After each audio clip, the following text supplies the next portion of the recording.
warahmatullahi wabarakatuh. Perkenalkan, kami dari kelompok 1 dengan mata kuliah Sistem Keuangan Islam, dosen pengampu Ibu Suci Ramadhani SPD MAK.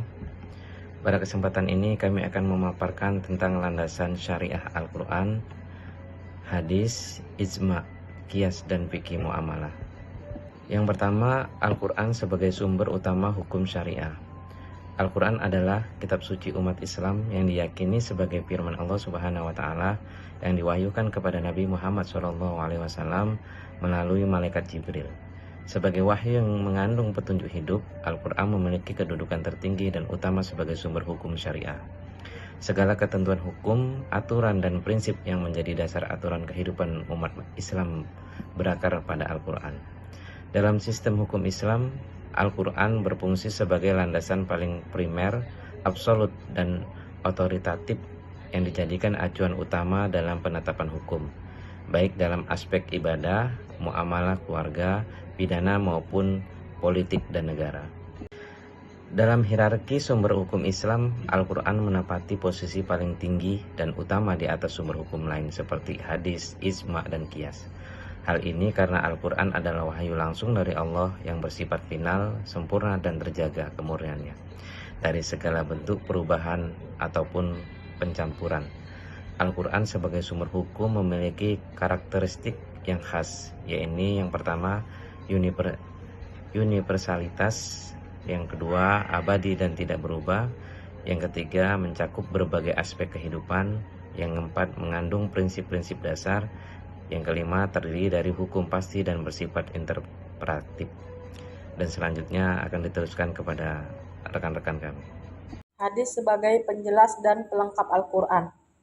Hadis adalah segala perkataan, perbuatan, dan persetujuan Nabi Muhammad SAW yang memberikan tafsiran, rincian, dan contoh praktik yang memperjelas hukum dalam Al-Quran. Tanpa hadis, pemahaman terhadap hukum Al-Quran dan ajaran Al-Quran tidak akan lengkap dan akan sulit untuk mengaplikasikan syariat secara menyeluruh. Hadis memiliki kedudukan kedua setelah Al-Quran dalam menentukan hukum dan norma dalam Islam. Al-Quran sendiri memerintahkan umat Islam untuk mengikuti dan taat kepada Rasulullah SAW. Al-Quran seringkali menyampaikan hukum dan petunjuk secara umum dan ringkas, sehingga memerlukan penjelasan dan pendalaman agar dapat dipahami dan diterapkan secara rinci dalam sebagai situasi dan konteks. Disinilah fungsi hadis sebagai sumber hukum Islam kedua yang menjadi penjelas, pelengkap, dan penguat Al-Quran sangat vital. Hadis berfungsi sebagai penjelas dan pelengkap Al-Quran dalam berbagai bentuk yang telah diidentifikasi dan diklasifikasi oleh para ulama dalam beberapa fungsi utama sebagai berikut. Yang pertama, bayan takrir, 2 bayan tafsir, 3 bayan taksis, 4 bayan tasyri, 5 bayan takyid, dan bayan takhir atau pengukusan dan pembatalan. Hadis harus dipahami dengan cara ilmiah yang benar, proses verifikasi sanad atau rantai riwayatan dan matan atau isi hadis menjadi hal yang penting agar tidak terjadi kesalahan interpretasi. Berbagai disiplin ilmu hadis dikembangkan untuk memastikan keabsahan hadis yang digunakan sebagai sumber hukum. Ijma sebagai konsensus ulama. Ijma merupakan salah satu dari 4 sumber utama hukum Islam setelah Al-Quran dan hadis. Dalam kegiatan hukum Islam, ijma memegang peran penting sebagai metode atau instrumen umat Islam dalam menetapkan hukum yang tidak secara eksplisit ditemukan dalam nas Al-Quran maupun hadis. Secara sederhana, ijma diartikan sebagai kesepakatan atau konsensus para ulama atau mujtahid umat Islam pada suatu masa setelah mengenal suatu masalah hukum syar'i. Ijma menjadi sumber hukum Islam yang memberikan legitimasi atau otoritas dalam menetapkan aturan baru serta menjamin kesinambungan dan keseragaman hukum Islam di tengah masyarakat yang dinamis. Ijma memiliki fungsi penting dalam pengembangan dan penetapan hukum Islam karena pertama, menjadi kesatuan hukum. Kedua, menjadi keabsahan hukum baru. Ketiga, sebagai metode ijtihad kolektif. 4. Memperkuat sumber hukum sekunder. Beberapa contoh isma yang terkenal dalam sejarah hukum Islam adalah: yang pertama, isma hukum dalam memiliki Abu Bakar sebagai khalifah pertama. Kedua, isma para sahabat mengenai hukum pidana tertentu yang tidak dijelaskan secara rinci dalam Al-Quran.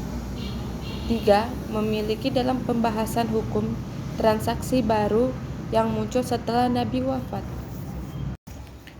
Contoh-contoh ini menunjukkan bagaimana isma dapat menjadi solusi yang atas persoalan hukum yang tidak diatur secara eksplisit dalam sumber utama.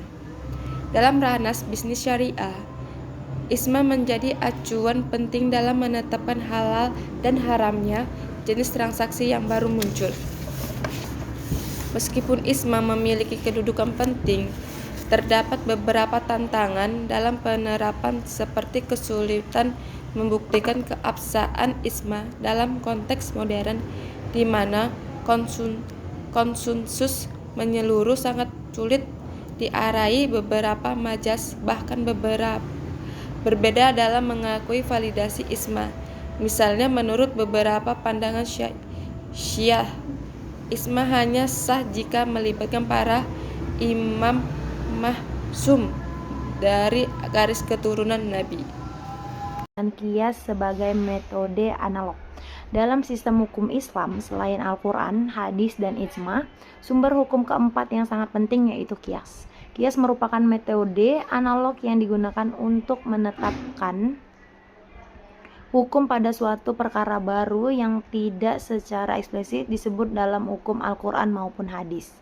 Dalam menggunakan kias, para ulama dapat menghubungkan kasus yang belum ada ketentuan hukumnya dengan kasus lain yang sudah ada nas atau hukumnya, berdasarkan adanya kesamaan ilat, alasan hukum di antara keduanya. Metode kias ini sangat vital untuk menjaga kelanggengan dan relevansi hukum Islam di tengah perubahan dan perkembangan zaman, budaya, dan kondisi sosial ekonomi yang dinamis. Menurut istilah fikih, kias diartikan sebagai penyamakan sesuatu yang tidak memiliki nas hukum dengan sesuatu yang memiliki nas hukum karena adanya kesamaan ikhlat hukum yang menjadi alasan hukum tersebut. Dalam hadis telah diriwayatkan bahwa Rasulullah telah mengajarkan sahabat bagaimana menetapkan hukum suatu perkara dengan kias, seperti pengecualian penyembelihan hewan gelandangan yang disamakan dengan penyembelihan ternak biasa karena keduanya memasuki kategori halal dengan syarat tertentu. Dalam menetapkan suatu hukum dengan kias harus memenuhi 4 unsur pokok yang disebut rukun kias, yaitu yang pertama ada as atau pokok perkara, yang kedua ada far atau cabang perkara, yang ketiga ada illah atau sebab hukum, yang keempat ada hukum atau hukum yang ditetapkan. Fikih muamalah sebagai aturan praktis bisnis. Secara bahasa, muamalah berarti interaksi atau pergaulan. Dalam terminologi fikih muamalah adalah ilmu yang membahas hukum syara' terkait hubungan sosial dan ekonomi manusia seperti jual beli, pinjam meminjam, kerjasama, sewa menyewa, dan akad-akad bisnis lainnya.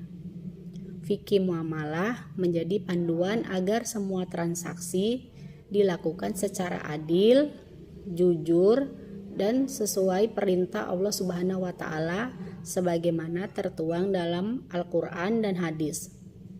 Fikih muamalah berlandaskan sumber hukum Islam utama yakni Al-Quran, hadis, ijma, dan qiyas.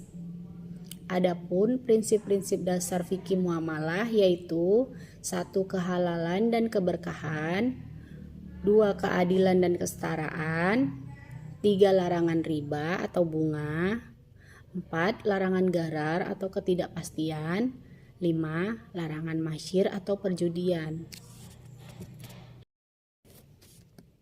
Qiyas memiliki beberapa fungsi penting antara lain 1. Memperluas dan menyesuaikan hukum Islam dengan perkembangan zaman. 2. Menjaga konsistensi dan kesinambungan hukum Islam. 3. Sebagai metode ijtihad untuk menetapkan hukum.